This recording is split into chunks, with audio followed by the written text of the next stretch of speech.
Welcome back, students. So we are now going to start our new session on the unit number 4, that is capacitive transducers. It's the most interesting part of the sensors. We are today look into the capacitive sensors. Already looked into the different types of sensors, that is the resistive type and the inductive type, and the different kinds of applications that are there for the resistive and the inductive type of transducers. And today we are going to have a look into the third category, that is the capacitive type of transducers. These type of transducers or the capacitive types are the most used type of transducers in very precise measurements. They are not robust and rugged type, but they are used for many biological application, biosensing, and very miniature microfluidics. See, this kind of very high state of art applications are all come under capacitive type of applications because they deal with charge. But this rugged nature comes with resistive type and inductive type, and the application numbers is innumerable. We will see some few applications, the basic applications, which you can extend it to different kinds of applications. So before now we jump inside the different kinds of applications, we need to know the basics and the fundamentals of capacitive transducers. For that we need to know what is capacitance. First, what is capacitance? The capacitance is C is equal to Q by V. Everyone knows this formula. What is C? The capacitance. Q is the charge. V is the voltage. It is the amount of charge that is stored in a place. That is the voltage, that is with respect to the voltage, that is called as the capacitance. When we speak about charge, immediately then a concept of electrodes come into picture. So only we type 2 electrodes. This is the symbol for a capacitor. This is 2 electrodes. This is one positive electrode or negative electrode, that is not a necessity. This may be positive one or it is a negative one, and in between you have your dielectric filling. Dielectric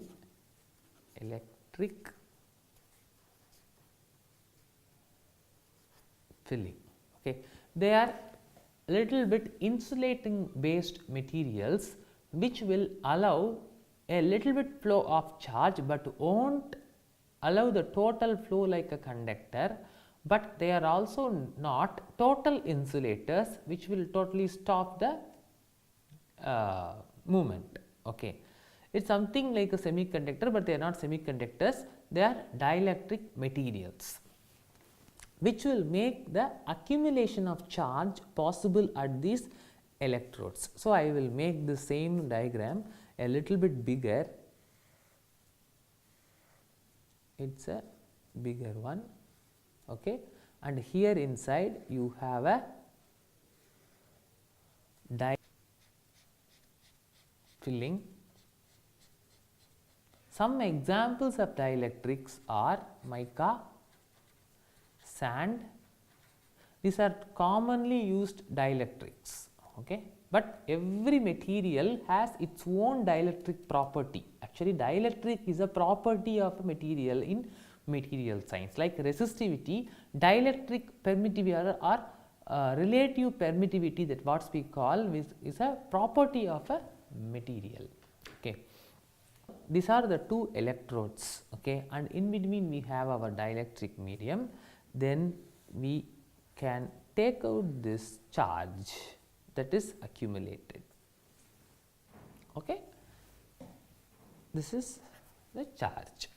This is a capacitor, and we have 2 plates here or 2 electrodes here. Hence, this type of a capacitive arrangement is called as parallel plate capacitor. Okay, this is parallel plate capacitor. Yeah, this is parallel plate capacitor because it has two types of arrangement. One is one plate, this is the second plate, and charges gets accumulated in one side with positive signals, and the other side it is accumulated with the negative signals. That is the arrangement, and hence it is a parallel plate capacitor. Now comes the internal details of this parallel plate capacitor. You have to very well understand the parallel plate capacitor so that we can proceed further with some more applications and how it can be modified. Okay. Now, the next thing is, so the working area, that is where this charge is accumulated, is the place where the dielectric filling is present, that is from here to here. This entire area, okay, is the working area. Okay. When the dielectric filling is not present, imagine you have a small, this entire plate, the plate is here, okay, the plate is here, okay, the plate is here, but the dielectric filling stops here in this black area, then the rest over place will be filled with air and it won't work as the same as the before capacitance output. Okay. So, this is what I am trying to say, that this is a parallel plate capacitor with a dielectric filling with the whole area identified. Okay. Now comes our more interesting formula of C is equal to epsilon A by D. Now, we will see in detail this formula. Okay. This is C is the capacitance, where epsilon is the permittivity of the medium, dielectric medium, where A is the area of cross section. Imagine a square plate, two square plates, like take me the rectangular plate, this is a rectangular plate. So, L into B is your area if it is a rectangular plate, L square is your area if it is a square plate, or depending upon circular plate whatever you have, that is the working area is your area.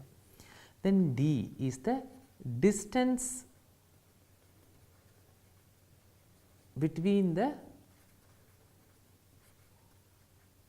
two plates. So, this is the distance between the two plates, and then this is your area and this is your dielectric. Okay. Then this epsilon is divided into epsilon naught into epsilon r, okay, where epsilon naught is that relative permittivity of free space, that is a constant, and it is 8.8 into 10 to the power minus 12 farads, okay, where epsilon r is the relative permittivity of the medium, which is the dielectric constant. That is the dielectric constant. Each dielectric constant has its own relative permittivity attached with it, and that is the relative permittivity of the medium, and it will change for each thing. Now, so this is the basic setup of a parallel plate capacitor, and you have these parameters inside, that is C is equal to epsilon A by D, and in this if C is equal to epsilon A by D, this is changed to epsilon naught into epsilon R into A divided by D. Okay. These are all the variables, and this is only one constant. This is epsilon R is a constant. This is relativity of free space. It's a constant, 8.822 into the power minus 12. Okay. all the other 3 parameters can be made fixed or variable depending upon the nature. Okay. And making it fixed or changing as a variable will give us different kinds of sensing outputs. Now we will start, okay, with how we are going to change. Okay, we will start here. Okay, I will again write this formula of C is equal to epsilon naught into epsilon r into A divided by D. Okay, let us take, we are going to have a variable area. Okay, then the area is variable and you have a fixed epsilon naught and epsilon r and D. Then the capacitance will be something like, let me draw the capacitor.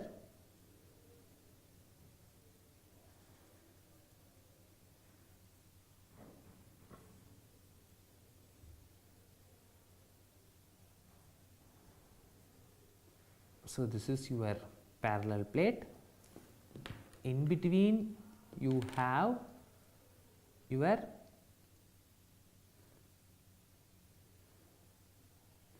dielectric, in between you have your dielectric. Okay. So, the active area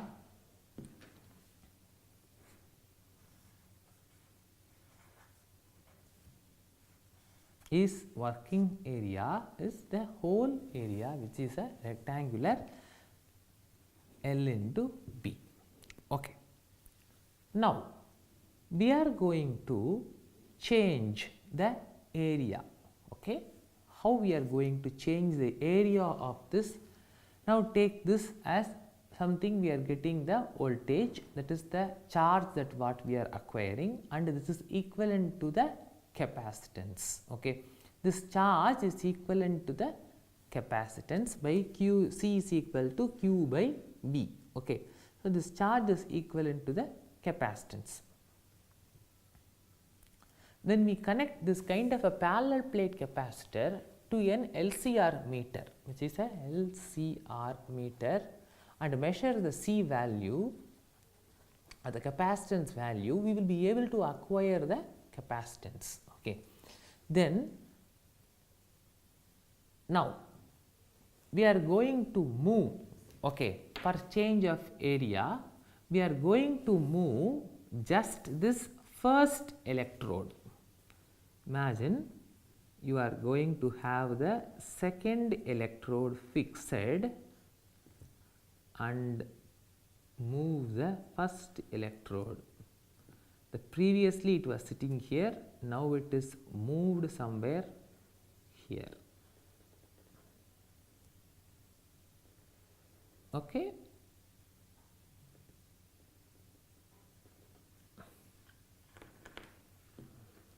The dielectric medium is fixed. Okay. Dielectric medium is fixed, but previously it was working with an area with the length of L1, but now there is a reduction of length of delta L is reduced. Okay. So, there will be a movement of, we have moved the first electrode in this direction. Okay. And there, then what will happen? The reduction in capacitance will happen, yes or not? There will be a reduction in capacitance because we have reduced the amount of working area by moving the first electrode. Okay. You can also make the first electrode fixed and move the second electrode, that is also possible, but you have to move the electrode, okay, to make a movement so that the working area is reduced. Okay. This movement can either happen in one direction or in the other direction also. Now, immediately you have to come to the conclusion that this kind of a movement that is in the one direction, the positive direction or the negative direction, is what? It is the linear displacement. So, now we have designed a sensor using the capacitance principle, okay, using the capacitance principle to make a linear displacement sensor sensing possible. It is a linear displacement sensing transducer.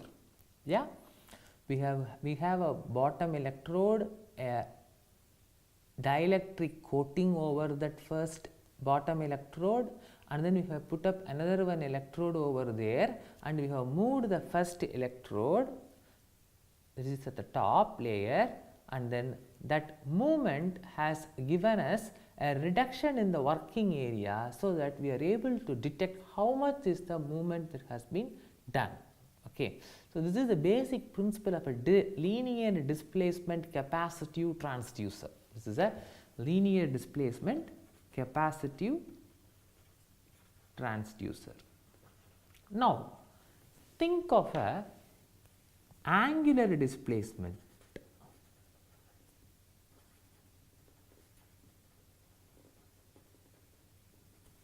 Angular displacement by area.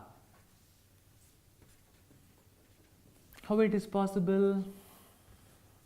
It is beautifully possible by having a fixed plate. We should make one fixed plate, a semicircular fixed plate, coat it with a dielectric. Okay. Then now you have put up another one semicircular plate and move this first plate, which is the top layer, over the second plate. This is second plate, this is first plate, and this is the dielectric medium, and move the first plate over the dielectric medium. Okay.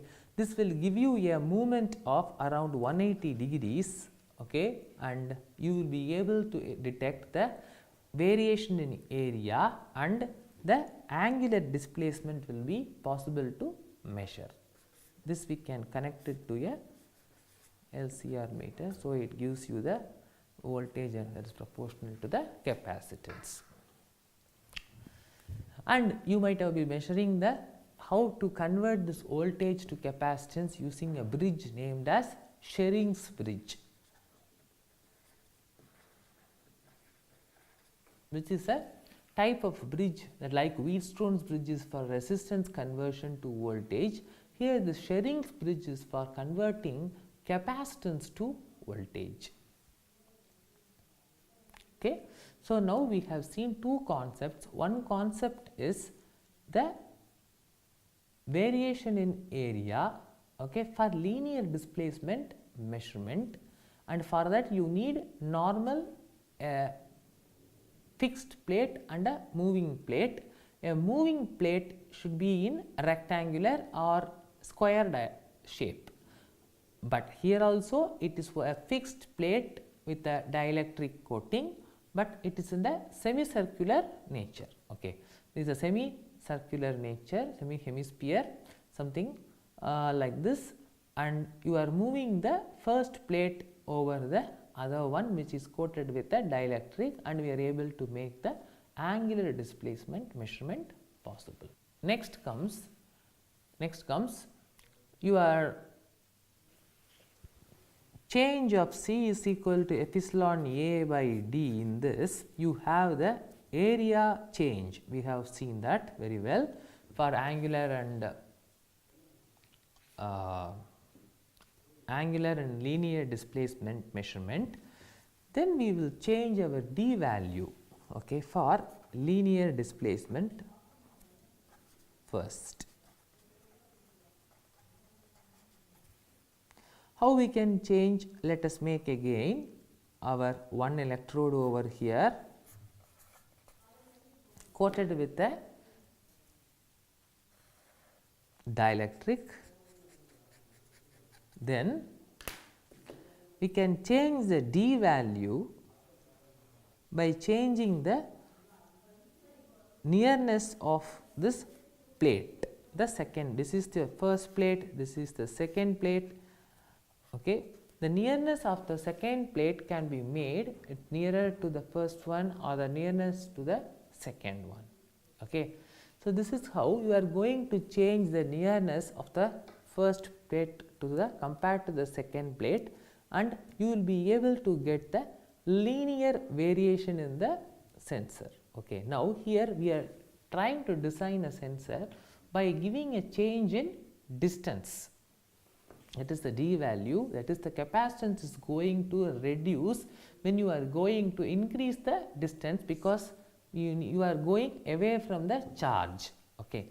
If it is something like this, and here we are going away from the charge and we are going to come nearby, we are going to increase the charge and you will get a higher capacitance. Hence, it is in the denominator and it is inversely proportional to capacitance.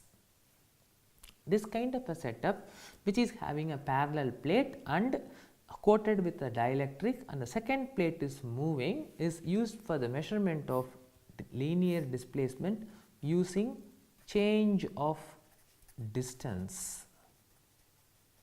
Okay. Then comes angular displacement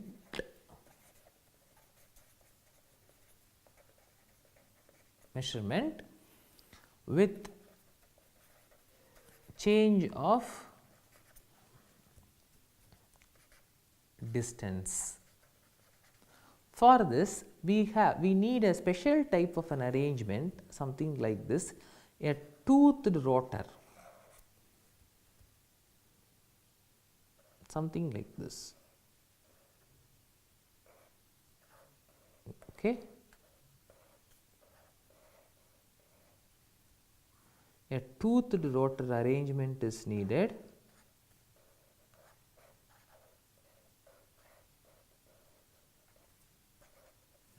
And then at the center you have a spindle like structure, and when you are going to move this is the first electrode and this is your second electrode. Okay. First one, this is your second one, and then you are going to move the second, fix the first one and move the second one, and you have the dielectric medium being allocated in this space, which is the center between the two. Okay. Then when there is going to be a movement, a rotatory movement possible at the second plate, then we will be able to see the angular displacement being measured by change of distance. Okay. Are you able to understand? The first one, we have again a rectangular kind of arrangement, and then moved the first one is kept constant, and then we have moved the second one. The second arrangement is for the angular displacement. Here it is a rotational arrangement and we are making the second one as a constant, and we are able to move the plate at the center. Okay. So, these are the two different kinds of arrangements that we can have for the distance. Okay. Now, I will recall what is being told. As we have discussed, the capacitance sensor is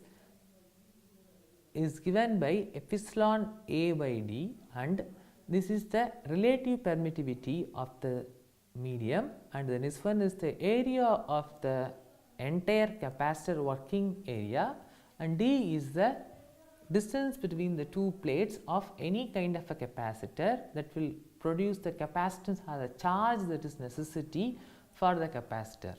Okay. So, these are the basic some principles behind the working of a capacitor. The third one is change of dielectric medium. Okay.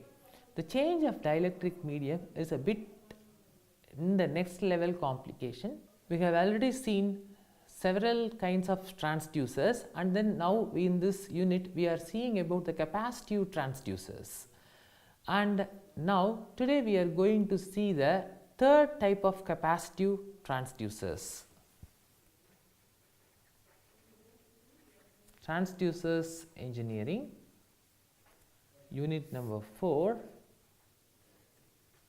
and in this we are looking into the capacitive sensors or transducers.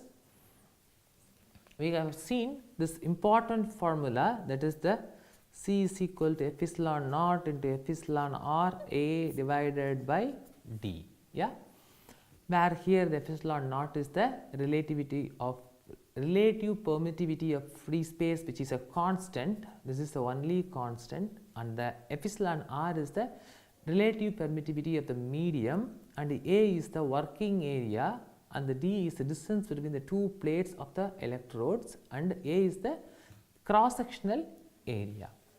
In the previous classes, we have seen about change of area and change of distance for the measurement of angular and linear displacements, and this class deals with the dielectric medium, that is the relative permittivity of the medium change, and how we are going to measure the linear displacement. We are mainly going to concentrate only on the linear displacement change. See here, we have a plate, this is the another plate. As we have seen, this is your dielectric medium. Initially it is kept in this area,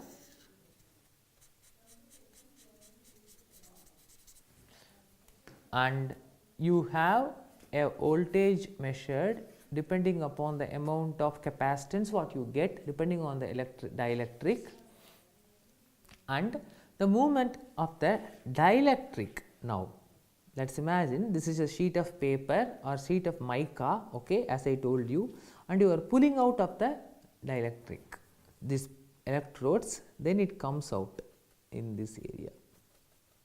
Then what will happen? There occurs a void or an emptiness over this area,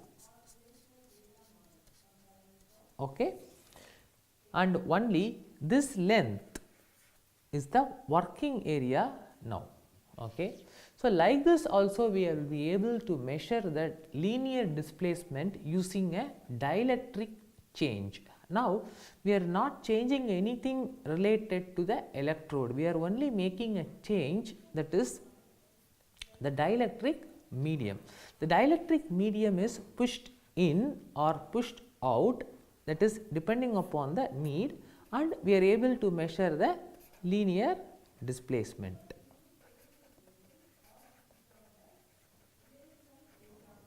And this can be expressed something like, when there is the whole length is L and this is L1, this is L2, okay, then this can be represented as epsilon r equal to into epsilon r into L1 by D plus epsilon r into L2 by D, that is equal to, okay, epsilon r into L1